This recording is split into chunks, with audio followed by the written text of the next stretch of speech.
The wind swept gently across the fogged window panes of the old bookshop that sat near the lake. Inside, warm light from vintage desk lamps bathed shelves lined with worn paperbacks. Jazz music played faintly from a dusty cassette player behind the tea counter. Rachel Monroe moved quietly between the shelves in the children's section. Her movements were precise, almost instinctive, like someone who had long made peace with silence. Traverse Bay in late October had already sent the tourists home. Locals came in quietly, out of habit more than anything. That morning had been quiet until the bell above the door gave a soft chime. A tall man stepped inside holding the hand of a small girl in a faded coat. She looked about 6. Curly brown hair, silent, clutching a ragged stuffed rabbit. The man looked exhausted, like someone carrying a weight no one else could see. "Welcome," Rachel greeted them with a gentle voice. "Would you prefer tea or stories first?" The man hesitated, his eyes scanning the room, like he was searching for a reason to trust it. "Somewhere quiet, if possible." Rachel nodded and gestured toward the reading nook by the far window, a spot with floor cushions, an old plaid blanket, and a view of the red maple trees outside. "That space is for days that ask for stillness," she said. The girl didn't speak. She only stared at the book spines as though they might swallow her whole.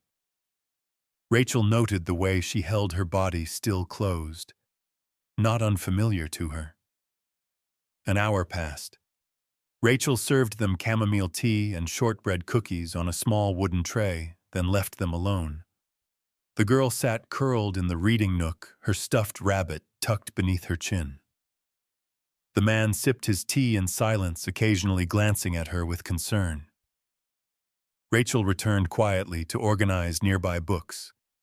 As she bent to shelve a few titles, her eyes caught a small paper napkin on the table.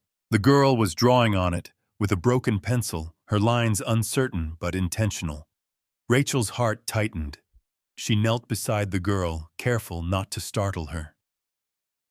"What's your name?" she asked softly, then slowly formed the same question using American Sign Language. The girl looked up. There was a pause. Then tentatively, the girl signed 3 letters. June. June. The man, her father, froze in place. His teacup stopped midair. His breath hitched. Rachel smiled gently and responded with signs. "Hi, June. I'm Rachel." June stared for a second, then turned back to her napkin and began drawing again, this time with a little more ease. The man watched something fragile shifting in his eyes, awe mixed with heartbreak. Later, as they left, the girl signed a small "thank you."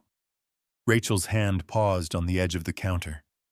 She whispered it back in signs. "You're welcome." They returned the next day, and the day after that. Always around 10 in the morning, always to the same corner by the window. The girl, June, now walked ahead of her father, a little less wary, a little more curious. The man still wore the same dark coat, still looked as though he hadn't slept properly in weeks. Rachel prepared their tea without asking. Chamomile for both. A small plate of cookies. She placed the tray near them, offered a smile, and walked away. June responded with a shy wave. The man said little. He observed. Mostly his daughter. Occasionally Rachel. On the 4th visit, Rachel found a notebook left behind in their reading corner. It was worn leather pages filled with pencil sketches. Some were of hand signs, "Milk, thank you, safe." Others were rough drawings of a little girl, often silent, sometimes smiling. On the first page was a single line written with effort, trying to learn her language, trying to stop fearing the silence. Rachel stared at the words for a long moment. She held the notebook as if it might vanish if she blinked. The next morning, the doorbell chimed again.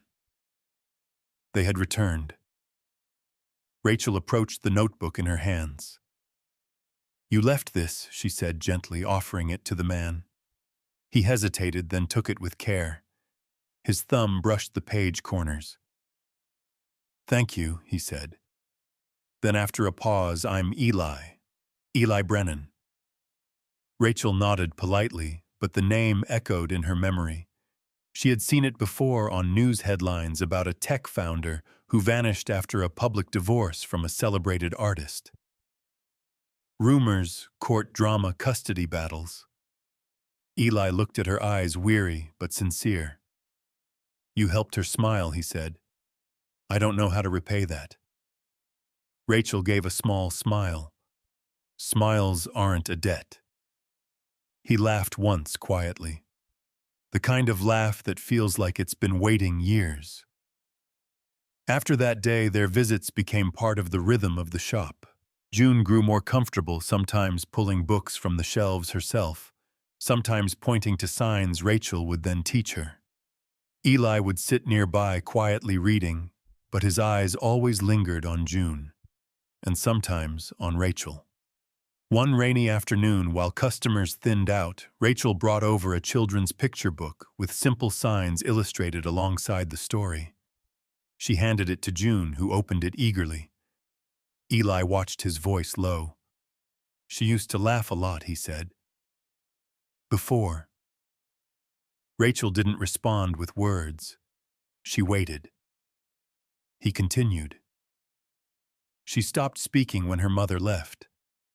Nothing helped after that. Not therapy, not time, not me."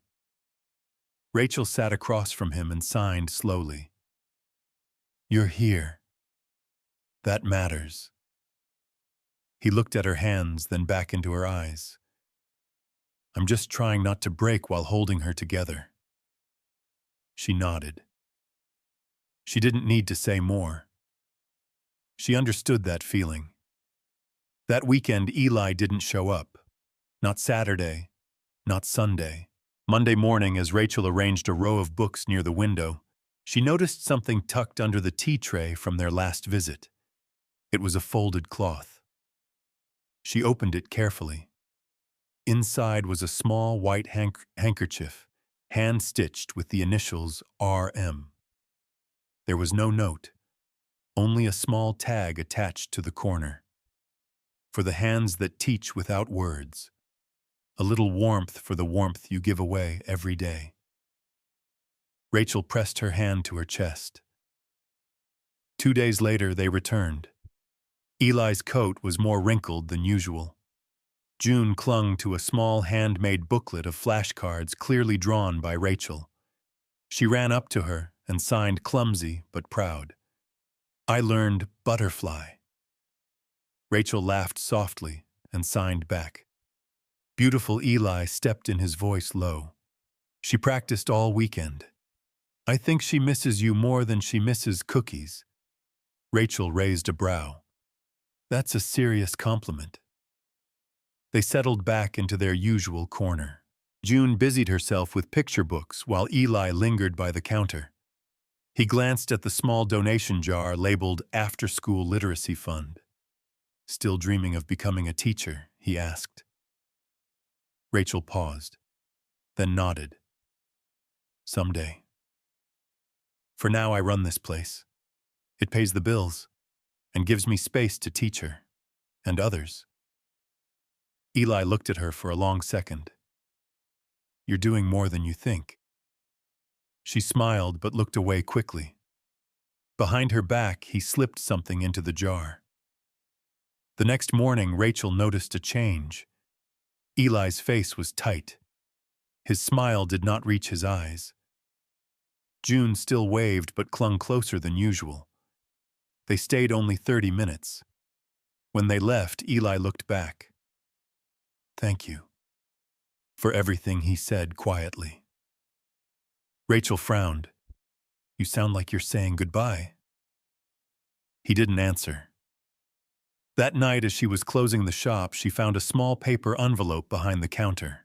Inside was a charm bracelet, simple string, with a small metal charm shaped like the ASL sign for hope. There was a single line written on a torn piece of receipt paper. "You gave it back to us." Rachel didn't see them the next day, or the next. By the end of the week, the quiet in the bookshop felt heavier. She found herself looking at the door every time the bell jingled, hoping it would be June with her flashcards, or Eli with his tired, grateful smile. But no one came. On Friday evening, after locking up, Rachel grabbed her coat and a small bag of books and art supplies. She remembered Eli once mentioning a motel on the edge of town near the laundromat and the shuttered antique store. It was a long shot, but her heart told her to try. The sky had darkened when she knocked. For a long moment, nothing happened. Then the door opened slowly. Eli stood there, shirt rumpled, eyes red-rimmed, surprised. "Rachel," he breathed. She lifted the bag. "I thought June might want to draw." He opened the door wider. "Come in." Inside, the room smelled faintly of lavender and dust. It was small, barely lit. June sat curled in a blanket on the bed, her stuffed rabbit in her lap. When she saw Rachel, she jumped up. She ran across the room and wrapped her arms around Rachel's waist without a word. They sat on the motel floor, a quiet triangle of trust and light. Rachel laid out colored pencils, a sketch pad, and soft encouragements in sign. She showed June how to draw emotions, a sun with a happy face, a cloud with raindrops, a heart with two hands holding it. Then she handed June the pencil. June hesitated. She looked at the blank page for a long time. Her lips pressed tight, her fingers trembling slightly. But slowly she began to draw. First a small heart, then two stick figures, one tall with short hair, the other with a bun. She pointed to the tall one, then to Eli, then to the one with the bun and to Rachel. Rachel's breath caught. From across the room, Eli watched silent. Later, after June had fallen asleep, clutching the drawing, Rachel stood at the tiny sink, rinsing 2 mugs. "She drew a family," Eli said behind her. Rachel nodded without turning. "She sees you that way. And maybe me too." His voice broke slightly. "I'm losing her, her mother. She found us. Court hearing in 3 days. Full custody challenge." Rachel turned, drying her hands. She looked at him. "June is not a case to be argued. She's a heart that speaks with her hands." Eli didn't speak for a moment. Then quietly, "I'm scared." Rachel placed a hand gently on his shoulder. "She's not." The courtroom was cold, white walls, metal chairs, and the faint hum of fluorescent lights. Eli sat straight, wearing his only pressed suit, June beside him, small and quiet, clutching her rabbit. Across the aisle, June's mother, Olivia, arrived in heels and a sleek black coat, her posture precise, her face unreadable. The judge entered, a woman with silver hair and tired eyes. Formalities began. Olivia's lawyer stood first. "My client," he said smoothly, "has been denied access to her daughter. She is concerned for the child's development. The father has no permanent address, no structure. The child no longer speaks." Rachel sat quietly in the second row. She felt June's silence like weight in the room. Then it was Eli's turn. He stood. No legal papers in hand. Just his voice. "I don't have a long statement," he said. "Only a request. Let her speak for herself." There was murmuring. Olivia's lawyer objected. The judge paused. "Does the child want to speak?" Eli leaned down to June and whispered something. June looked frightened. Her eyes searched the room. Then she saw Rachel. Rachel smiled, small but sure. The judge turned to her. Miss Monroe, would you be willing to interpret? Rachel nodded and stood. She walked to the front and knelt beside June. Would you like to speak? She signed gently. June looked down at her hands. Then slowly she signed. She is not my home. Rachel repeated the words aloud. June pointed to Eli, then signed. He is my safe.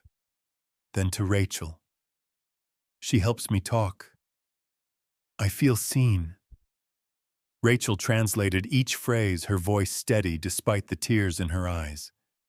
Then June signed one last word. Family. The courtroom was silent. Even Olivia looked shaken. The judge spoke softly. Thank you, June. That was very brave. After a long recess, the judge returned to the bench.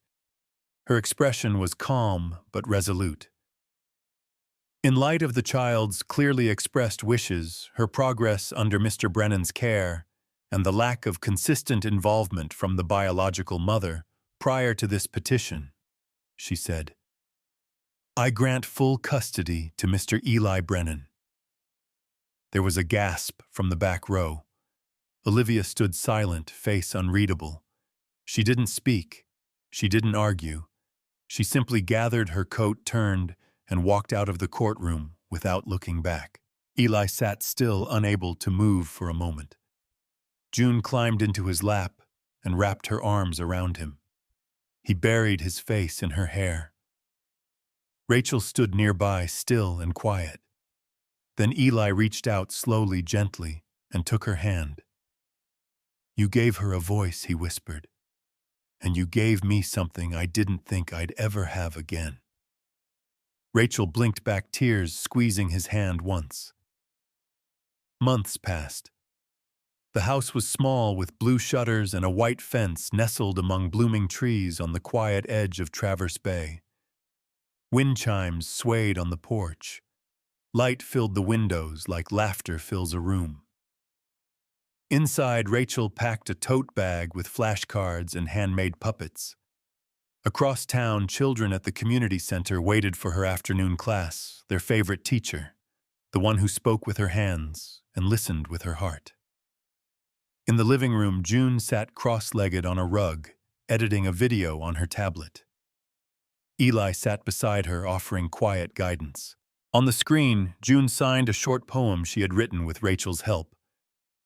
Family is where hearts are heard. No voice, just movement, grace, and a calm smile.